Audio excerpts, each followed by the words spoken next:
আজ ফেব্রুয়ারি 12, 2025। আজকের share market পর্যালোচনা। তো শুরুতে আমরা ডিএসসি এক্স ইন্ডেক্স নিয়ে ডিসকাস করব। তো গতকালকে যেটা বলেছিলাম যে ডিএসসি ইন্ডেক্স এমন একটা অবস্থায় অবস্থান করছে যে কোনো সময় এটা একটা ব্রেকআউট হওয়ার সিচুয়েশন তৈরি করতে পারে।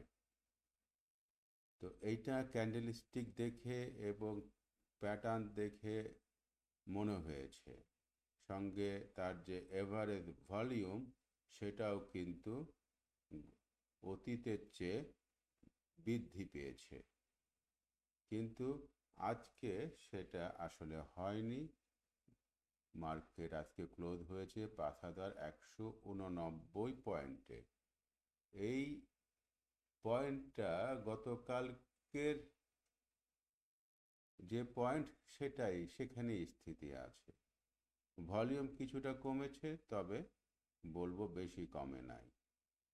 ভলিউম এভারেজের উপরেই আছে তার ভলিউমটা, এবং প্রাইস যদি নাও বৃদ্ধি পায়, ইন্ডেক্সের পয়েন্ট যদি নাও বৃদ্ধি পায়, কিন্তু হ্রাস পায়নি এবং ভালো ভলিউমে ট্রানজ্যাকশন হয়েছে।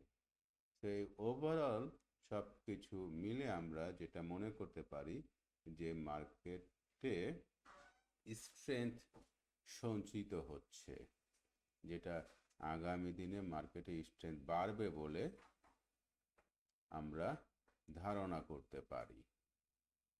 স্টিল এটা বলিঙ্গার ব্যান্ডের আপার ব্যান্ডে অবস্থান করছে প্রাইস। যে ধরনের ক্যান্ডেলস্টিক দেখছি ওটাকে কিঞ্চিত বলা যেতে পারে আপনার কনফিউশন স্টেট। মার্কেট এখানে কনফিউশন দেখাচ্ছে। ফান্ডামেন্টাল শেয়ারগুলো এখনো মুভ করে নাই। মার্কেটে যে এই অবস্থানে আসছে, এগুলো মূলত লো ক্যাপিটালের প্রাইস ইনক্রিজের কারণে এই পজিশনে এসেছে। ফান্ডামেন্টাল শেয়ারগুলো প্রাইস বৃদ্ধি না পেলেও তাদের প্রাইস হ্রাসও করে নাই, ফলে ওভারঅল সিচুয়েশন এক ধরনের কনফিউশন সিচুয়েশন। বলতে পারি যে আপার ট্রেন্ডের দিকে। ম্যাকড জিরো লাইনের কাছাকাছি চলে এসেছে, একদমই কাছাকাছি চলে এসেছে জিরো লাইনের, যেটাকে আমরা পজিটিভ ট্রেন্ডের সূচনা হিসাবে বিবেচনা করতে পারি। এখন ইন্ডিভিজুয়াল শেয়ার নিয়ে কুইক ডিসকাশন করব। শুরু করব এসিআই দিয়ে। এসিআই আজকে প্রাইস অ্যাকশন করেছে, মোটামুটি তার রেঞ্জ ছিল 151 টাকা 20 পয়সা থেকে 154 টাকা 70 পয়সা। ভলিউম গতকালকের চেয়ে কিছুটা হ্রাস পেয়েছে। এই যে এসিআইটা কিন্তু তার একটা ব্রেকআউট সিচুয়েশনে পৌঁছেছে, কিন্তু এইখানে ভলিউম জেনারেট না করতে পারার কারণে সে আসলে তার এই রেজিস্ট্যান্স যেটা তৈরি হয়েছে, নতুন রেজিস্ট্যান্সই বলবো, 155 টাকার নিচে, সেটা সে ক্রস ওভার করতে পারে নাই। তারপর তার আরএসআই অলমোস্ট 65.96-70-র কাছাকাছি, যেটা ইন্ডিকেট করে যে এই স্ক্রিপ্টার প্রতি ইনভেস্টরদের আকর্ষণ বৃদ্ধি পেয়েছে। অতএব এইটা আসলে আমরা আমাদের ওয়াচ লিস্টে রাখবো এবং ফলো করব। Then next let's see Advent Pharma Limited. আমরা দেখতে পাচ্ছি সে গতকালকেও পজিটিভ ক্লোজ হয়েছে, আজকেও পজিটিভ ক্লোজ হয়েছে। এটা জেড গ্রুপের শেয়ার। সামান্য ভলিউম খুবই কম ছিল,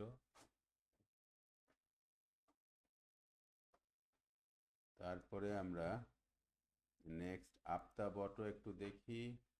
আফতাব অটো নেগেটিভ ট্রেন্ডে চলে গিয়েছে, এখান থেকে সে কামব্যাক করতে পারবে কিনা নিশ্চিত না।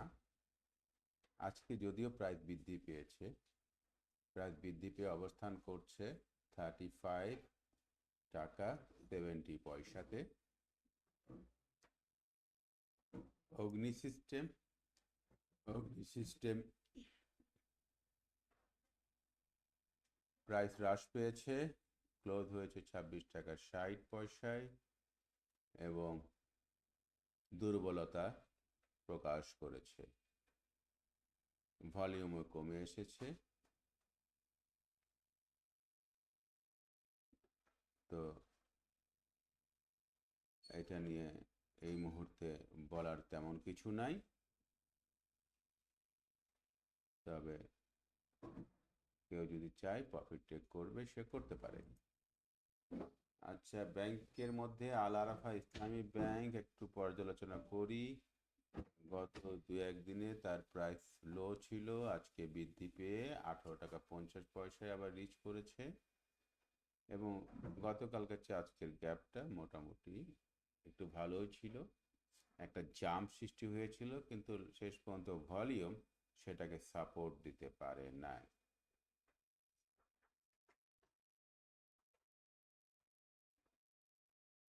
তারপরে আমরা আর্গন ডেনিম একটু ডিসকাস করি। আর্গন ডেনিম আজকে ক্লোজ হয়েছে 17 টাকা 60 পয়সা। তো সেই 17 টাকা 50 পয়সা 17 টাকা 60 পয়সা থেকে এটা একটা সাপোর্ট লেভেল হিসাবে কাজ করছে, এর নিচে প্রাইসটা আসলে যেতে পারছে না। তার আরএসআই 70 টাচ করেছে, এর ফলে সে মেবি একটু সেটেল ডাউন হচ্ছে। 70 টাচ করা বা 70 অ্যাবভ যাওয়া শেয়ারগুলো হচ্ছে ওভার পপুলেটেড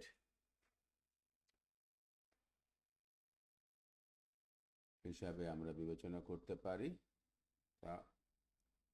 তো সেখান থেকে সে আসলে আজকে ওই জায়গা থেকে ব্যাক করবে, অনেকে প্রফিট টেক করবে, কিন্তু আর্গন ডেনিম সম্পর্কে আমরা বলতে পারি ওভারঅল সে কিন্তু আপ ট্রেন্ডে আছে এবং তার 17 টাকা 50 পয়সাকে আমরা এন্ট্রি লেভেল হিসাবে বিবেচনা করতে পারি।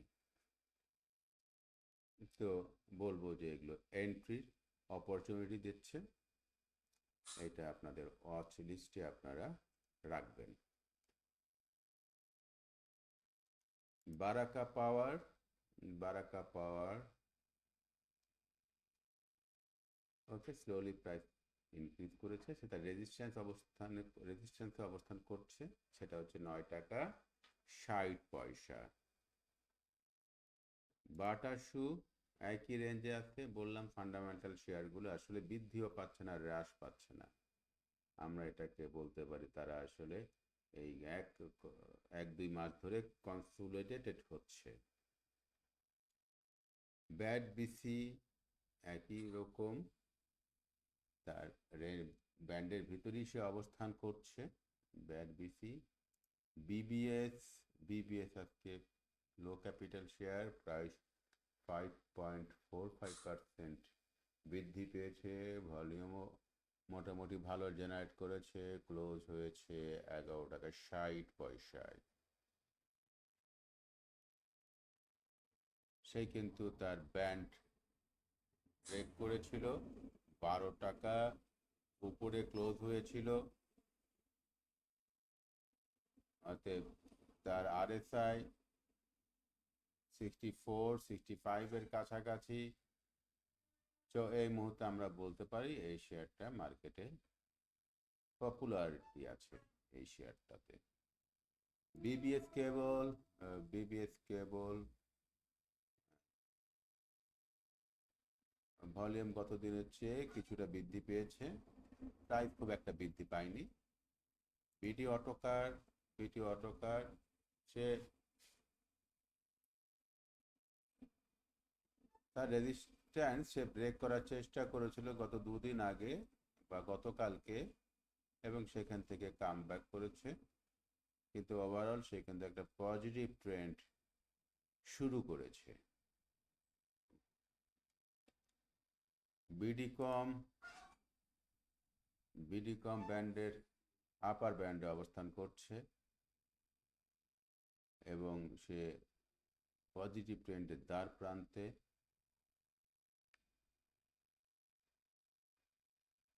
RSI 59, এটাকে আপনারা ওয়াচ লিস্টে রাখতে পারেন। এরপরে আমরা চলে যাই BSRM স্টিল। BSRM স্টিল গত 2 দিন খুবই চেষ্টা করেছে তার যে দীর্ঘদিনের রেজিস্ট্যান্স সেটাকে ব্রেক করার, 52 টাকা, যেটা কিন্তু আজকে সেটা পারে নাই। কিন্তু অবস্থা এখনো সেই সিচুয়েশন চলে যায়নি যে সে তার দুর্বলতা প্রকাশ পাবে, সেরকম কিছু একটা। ক্লোজ হয়েছে 51 টাকা 80 পয়সায়, হাই ছিল 52 টাকা এবং লো ছিল 51 টাকা 80 পয়সা। তাহলে প্রাইস রেঞ্জটা খুবই কম, 0.1%-এর কম, ভলিউম একদম কম। তো আমরা বলতে পারি যে ওর স্ট্রেংথ এখনো আছে এবং সে কিন্তু একটা পজিটিভ ট্রেন্ডে এন্টার করতে চলেছে। তারপরে আমরা বেক্স ফার্মাটা দেখি। বেক্স ফার্মা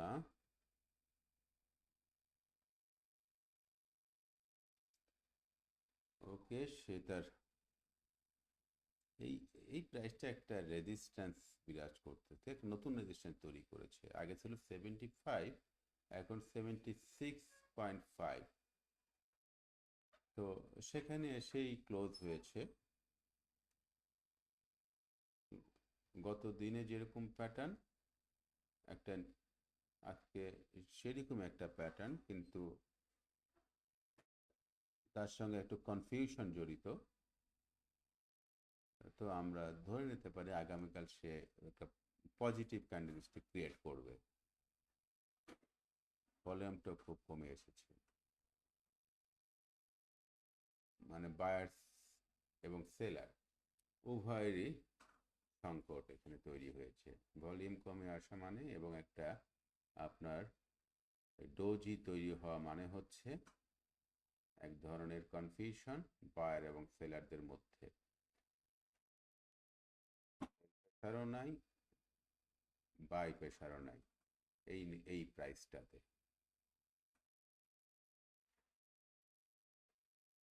এরকম অবস্থায় পরবর্তী দিনের প্রাইস অ্যাকশন পজিটিভও হতে পারে, নেগেটিভও হতে পারে, depends on the number of sellers অথবা বায়ার্স। তারপরে আমরা এখন ডেস্কো একটু দেখি। ডেস্কো আজকে ডেস্কো প্রাইস ফল করেছে, ভলিউমে খুবই কম।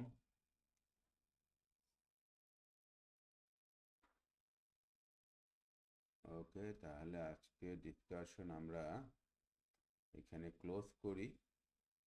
আমরা আজকে মার্কেটে খুব একটা পরিবর্তন হয় নাই, তবে মার্কেট একটা ইন্টারেস্টিং অবস্থানে দিকে ধাবিত হচ্ছে। খোদা হাফেজ।